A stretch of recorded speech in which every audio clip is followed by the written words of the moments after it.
공간도 좋아진 거예요, 진짜. 옛날에 진짜. 나 역대사 행사에서 12년 이상. 학내 노동자가 공간다운 공간에 존재하는 것은 당연하게 들리지만 생각보다 어려운 일이었습니다. 모호한 정체성과 복잡한 시스템은 있어서는 안 될 일을 일으키기도 했습니다. 지금 보이는 것들의 이면에는 어떤 사실이 얽혀 있을까요?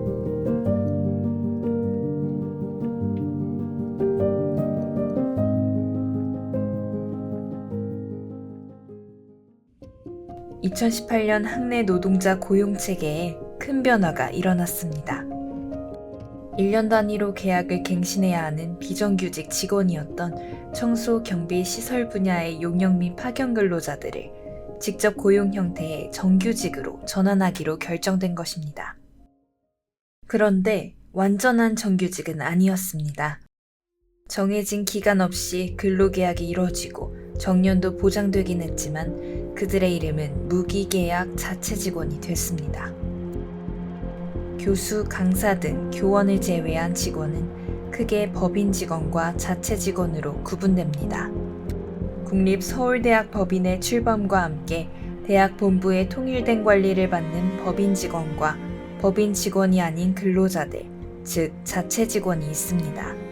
무기계약직도 기간제 근로자도 모두 자체 직원이라고 불리죠. 자체 직원 중 일부는 총장에 의해 고용되지만 대부분은 각 단과대별, 연구시설별 기관에 의해 고용됩니다. 그래서 자체 직원은 본부의 일괄적인 관리가 아닌 기관에 따라 각기 다른 관리를 받고 그때 여러 차별이 발생하기도 합니다. 자체 직원의 업무는 일관되게 정해져 있지 않기에 이들은 언제 어떤 업무를 맡을지 모르는 불안정한 환경 속에서 일하고 있습니다. 또 자체 직원의 급여와 상여금, 수당 등은 운영비에 들어있는데 집행 지침 속 자체 직원 급여와 관련된 명확한 내용은 존재하지 않았습니다. 실제로 2019년에는 차별 철폐와 처우 개선을 요구하는 집회가 열리고 파업이 진행되기도 했습니다. 같은 해 교육위원회 국정감사에서도 관련 논의가 이뤄졌습니다. 정부에서 요구하고 있는 그 가이드라인 지침만이라도 제대로 지켜주십사. 국회 교육위원회는 정부가 제시한 비정규직의 정규직화 가이드라인에 따르면 직급에 따라 임금의 차이는 있어도 복리 후생에 대해서는 차별하지 않아야 하는데 서울대학교가 이를 지키지 않고 있음을 문제 삼으며 해결에 나설 것을 촉구했습니다. 해당 국정감사에서 집중적으로 다뤄진 또 하나의 안건은 2019년 8월에 발생한 청소노동자 사망 사건이었습니다. 창문도 에어컨도 없던 실제 사람이 누울 수 있는 면적은 한 평 남짓이었던 공간. 낮 기온 35도를 웃도는 찌는 듯한 날씨에 한 60대 청소노동자는 그곳에서 숨을 거뒀습니다. 당시 고용노동부의 조사 결과에 따르면 146곳의 청소노동자 휴게실 가운데 23곳이 지하층에 12곳이 계단 밑에 위치해 있었습니다. 또 33곳은 냉난방기가 설치돼 있지 않았으며 환기 설비가 없는 곳도 9곳이나 되었죠. 그 다음 해인 2020년 서울대에서는 2018년에 배포된 고용노동부의 가이드라인을 고려한 대대적인 휴게 공간 개선 작업이 시작됐습니다. 인터넷 연결이 안 되고 환기도 어려웠던 지하 휴게실들이 지상으로 옮겨졌으며 내부 공사와 창문 설치도 함께 진행되어 휴게실의 면적이 넓어지고 보다 쾌적해졌습니다. 정수기, 냉장고 등 편의시설 역시 대체로 존재하며 냉난방기가 잘 작동하기에 폭염에도 쉴 때만큼은 시원하게 휴식을 취할 수 있는 환경이 됐습니다. 특히 문제의 중심이 됐던 제2공학관 계단 옆 휴게실은 바로 폐쇄됐고 이전 공간보다 약 5배 커진 새 휴게실이 지상 7층에 만들어졌습니다. 큰 창문과 에어컨, 평상 열선이 설치되는 등 전보다 개선된 모습을 보였습니다. 그런데 비극은 또 한 번 발생했습니다. 서울대 기숙사 청소 노동자가 휴게실에서 숨진 채 발견됐습니다. 2021년 6월 기숙사 청소를 담당하던 직원이 휴게실에서 숨진 채 발견된 겁니다. 이때 문제가 된 것은 업무 과중과 직장 내 괴롭힘이었습니다. 고인의 근로계약서상 근로시간은 주 5일 8시간이었는데 실제로는 주말 중 하루 4시간씩 추가로 근무를 했습니다. 주말에 배출되는 다량의 쓰레기를 월요일에 모두 처리하기 힘들었기 때문이죠. 또 고인은 엘리베이터가 없는 4층 건물인 관악학생생활관 925동 청소를 혼자 담당했습니다. 무거운 청소용품과 4개의 층에 모인 쓰레기를 계단을 통해 몇 번씩 옮겨야 했습니다. 고인은 육체적 피로뿐만 아니라 정신적인 스트레스도 심했던 것으로 보입니다. 당시 청소 업무를 담당한 팀장은 업무와 무관한 복장 점검 및 필기 시험을 실시해 그 점수를 근무 성적에 크게 반영할 계획이라 밝힌 바 있습니다. 서울지방고용노동청 관악지청과 학내인권센터는 이를 두고 직장 내 괴롭힘과 인권 침해라 지적했습니다.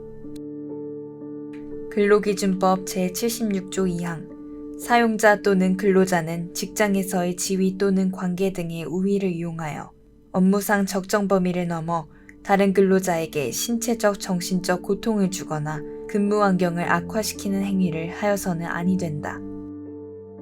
그의 국정감사에서는 청소노동자 처우 개선은 휴게 공간 개선에서 그치는 게 아닌 노동 환경 및 노동자 인권에 대한 세심한 배려까지 이어져야 한다는 의견이 나왔습니다. 법원은 올해 2월 학교 측의 안전배려 의무 불이행 판결을 내리기도 했습니다. 고인에게 충분한 휴식을 보장하고 업무 부담을 줄이기 위한 적절한 조치를 강구할 보호 의무를 지키지 않았단 겁니다. 두 번의 청소노동자 사망 사건을 겪고 3년이 지난 지금 학내 노동자들의 노동 환경은 어떨까요? 지금 서울대학교에 있는 건물들 자체가 우리가 굉장히 오래전에 조성되어 있던 건물들이잖아요. 그 건물을 활용해가지고 내부 구성원들이 다 이용을 하고 있는 건데 그때 당시에는 사실 이런 노동에 대한 그 배려나 복지나 이런 부분은 사실 논외였다고 생각을 하거든요. 미술대학의 경우 50동에는 휴게실이 마땅히 존재하지 않아 50동과 51동을 담당하는 직원이 모두 51동 꼭대기층 좁은 공간에서 휴식을 취하고 있습니다.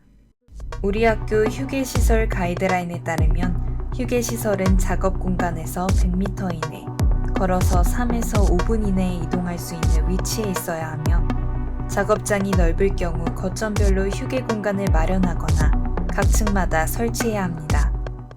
50동에서 51동까지 5분 내에 도달할 수는 있지만 접근성이 그리 좋지 않습니다. 50동 전체를 홀로 담당하는 직원에게 주어진 50동 내 휴게 공간은 지하 1층 계단 아래 공간뿐이었습니다. 휴게시설의 법령에서는 그 휴게 시간의 20% 정도 내외에서 접근이 가능하면 휴게시설로 인정을 해서 그러면은 근로자분들이 접근성이 더 낮아지고 쉬는 게 불편할 수 있잖아요. 그래서 자체적으로 이제 공간을 가지고 이제 좀 마련해서 그쪽에 이제 물품을 놓고 쉬는 거를 저희가 이제 통제를 하거나 막지는 않았는데, 왜냐면 백화점이나 그런 약간 대접객 업무를 하는 업종 같은 경우에는 그런 영업에 방해가 될까봐 근로자들 휴게시설을 겹치지 못하게 하는데, 문화만 형성이 되면 고정된 휴게실이 아니더라도 휴게를 취할 수 있기 때문에 그런 면에서는 다행히 학교의 문화상 보장이 좀 되고 있지 않나라고 생각은 합니다. 사실 우리 학교도 비가시성을 보이는 휴게 공간을 찾아볼 수 있었습니다. 중앙도서관 본관 지상 1층에는 학생 출입금지 사인이 붙어있고 층별 안내도에는 휴게 공간의 위치는 적혀있지 않습니다. 초기에 이제 건물을 지어놓고 휴게실을 확보하는 게 아니라 애초에 신축할 때는 휴게 공간 면적 자체를 애초에 이제 기본적인 그 기준으로 놓고 시작을 해서 기본적으로 이제 보장이 되는 측면으로 많이 발전을 했고요.